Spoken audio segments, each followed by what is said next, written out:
क'क्राझार जिल्लानि परबतजरा महकुमा सिंनि टिपकाइ प्राइमारि बिपिएफ हानजाया दोलोआरि सांग्रांथि मेल लायो।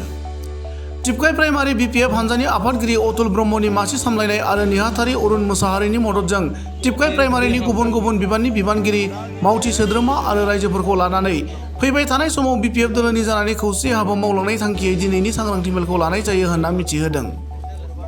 मख'नो गोनांदि दिनैनि बे दोलोआरि सांग्रांथि मेलाव मिरु बिपिएफ हानजानि सोद्रोमा थबिन ब्रह्मजों लोगोसे अमर ब्रह्म बिथांमोनाबो बाहागो लादोंमोन। लोगोसेनो बे हाबाफारियाव गाहाय आलासि महरै बिटिसि 1 नं परबतजरा बियाबनि एमसिएलए मुनमुन ब्रह्म बिथाङा बाहागो लानानै बिपिएफ हिसाबै जों रायजोनि खामानि मावग्रा हान्जा 2020 मायथाइनि बिटिसि बिसायख'थियाव गोबां जेंना जेंसिनि गेजेरजोंबो बिपिएफआ बयनिख्रुइ बांसिन मासि मोननो हानाय हान्जा। बेखायनो फैगौ समाव परबतजराखौ आरोबाव जौगाहोनो थाखाय बिपिएफनि जानानै खामानि मावनो बयबो रायजो राजाफोरा थांखि लादों होनना खौरांगिरिनि सिगाङाव ओरैबायदि फोरमायो।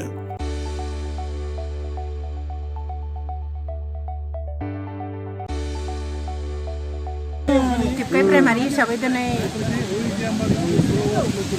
दलीय सांग्रांथि लाबोनो जोङो बे मेलखौ सांगठनिक दिगखौ शक्तिशाली खालामनो थाखाय मोनफ्रोमबो गामिनि रायजो राजाफ्रा ज'यै फैनानै जोंनि दलखौ मजबुत खालामनायनि बयबो लाहार फाहार लादों। जोबोद मोजां, टिपकाइ प्राइमारिया बिराद स्ट्रङै खामानि मावगासिनो दं परबतजरायाव। बिपिएफ हिसाबै जों जेब्लायबो रायजोनि खामानि मावग्रा हान्जा।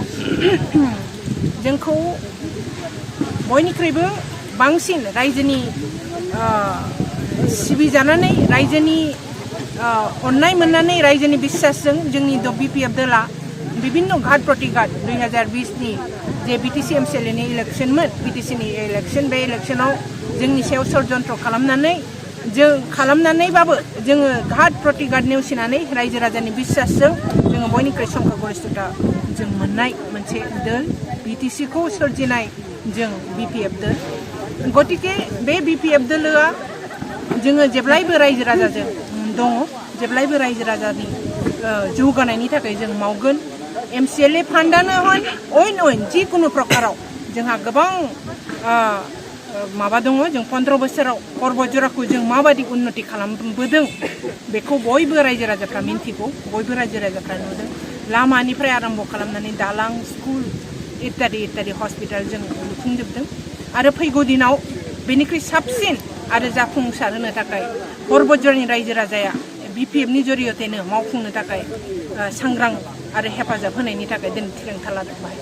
परबत रायजोनि रायजो राजाफोरा जयैनो परबतजरानि उन्नतिनि थाखाय हाग्रामा महिलारिनि नेतृत्वनि दल बिपिएफआव हेफाजाब होनांगौ, जोंनि बिटिसिखौ रैखा खालामनांगौ।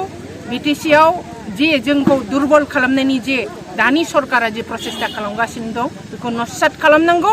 हाग्रामा महिलारिखौ थिसननानै परबतजरायाव आरोबाव साबसिननिफ्राय हामसिन उन्नति खालामनांगौ, बेखौ आङो खावलायो।